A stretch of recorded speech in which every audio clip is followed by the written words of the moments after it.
His mama call him Luka, I'm gonna call him Luka. What's up, everybody? Thank you so much for checking out this episode of All In with Ashley Nicole. Make sure you subscribe to my channel so you don't miss any of the new episodes. And while you're at it, check me out on social media and hit that follow because I post some pretty cool things on there that you won't see on YouTube.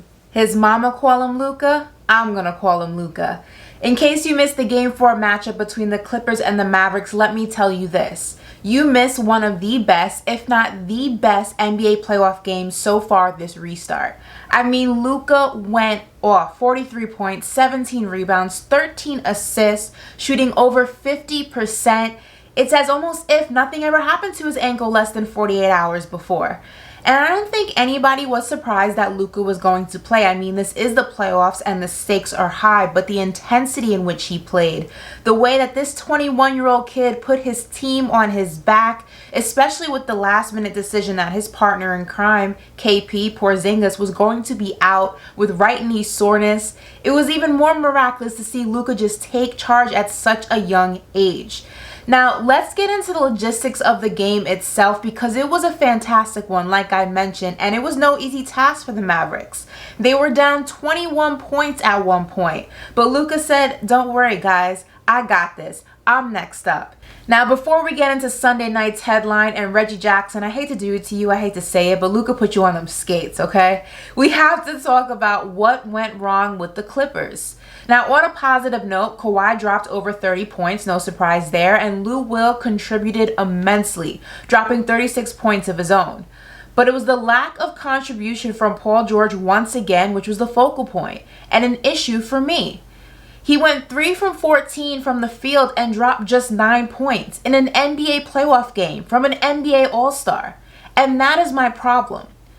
Paul George is a superstar in this league, and when you bring superstar talent to your franchise, you expect a superstar performance, especially in an NBA playoff, especially when the stakes are high.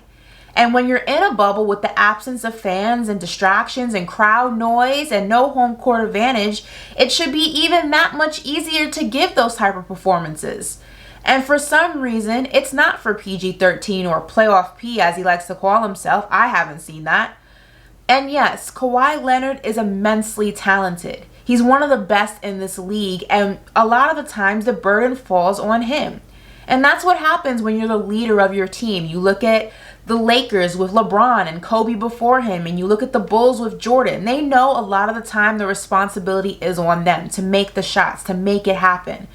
But even those guys had surrounding players around them, sidekicks if you will even, who could take the burden off them if need be.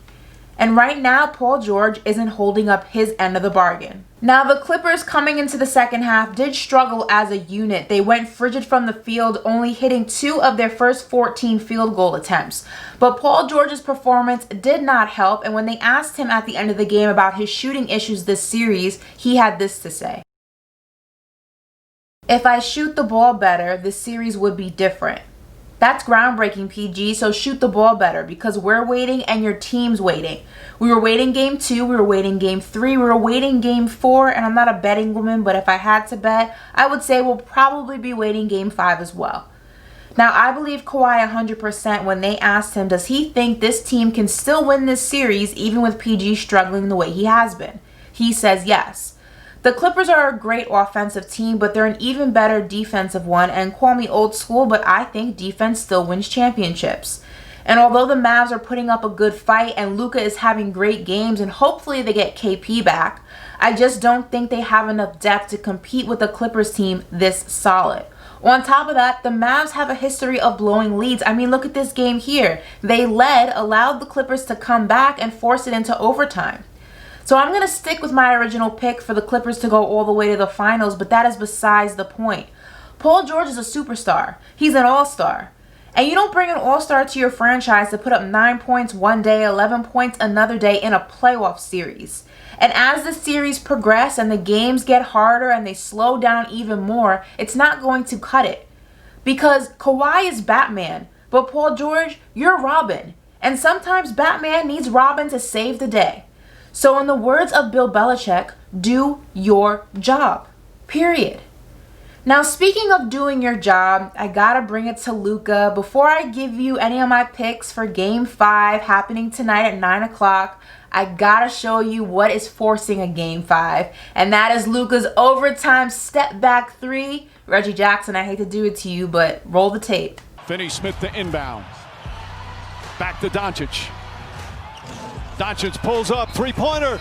Bang! Bang! It's good! Doncic wins the game at the buzzer! I have a list of things that I love in this life, and a step back three-pointer at the buzzer is definitely one of them. Now, I'm going to give you my series prediction, and you may think I'm crazy, but that's okay. I say it goes 7. I have the Clippers taking Game 5, but I have the Mavs putting up a fight big enough and strong enough to take a Game 6. And we're going to get a Game 7 like we have never seen before. Ultimately, the Clippers are going to take this series. Like I said, they're my pick to go to the finals, and I believe in defense. But the Mavs aren't going to make it easy. This is not the same Mavs team we saw before the NBA restart, and more importantly, this is not the same Luka that we saw. Think about it. Essentially, he's had an entire offseason off, and then some. We're looking at Luka in his 3rd year. And I'm so excited to see the progression of this Dallas team start to happen. And they're going to be around for a very long time if they can stay together. Ultimately, like I said, I don't think they have the depth and the experience to compete with the Clippers team this solid. But Game 5 is pivotal. Will we see Paul George? Probably not. You can always count on Kawhi, though, and you can always count on Lou Will. Luka, he's going to put up a fight. He's going to go off. And if they can get KP back, don't sleep on the boys from Dallas.